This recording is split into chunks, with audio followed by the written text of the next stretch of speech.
పూజ అన్న మాటని అర్థం చేసుకుని పూజ చేస్తే తరిస్తాడు. లేకపోతే అది తంతుగా మిగిలిపోతుంది.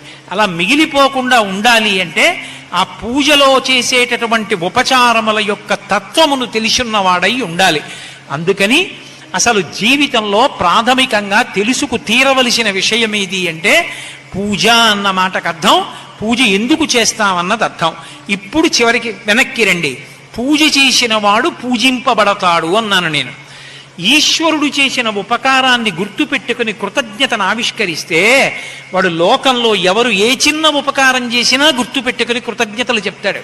అలా కృతజ్ఞతాబుద్ధితో బతికేవాణ్ణి చూసి చాలా మంచివాడు రా, ఆయన ఒకళ్ళ జోలికి వెళ్ళడు, ఇంత ఉపకారం చేస్తే గుర్తు పెట్టుకుని అయ్యా మీరు నాకు ఆ ఉపకారం చేసి పెట్టారంటాడు రా, చాలా మంచివాడు, అలాంటి వాడికి చెయ్యాలి ఉపకారం అని లోకము వాణ్ణి పూజిస్తుంది. పూజ చేసిన వాడు పూజ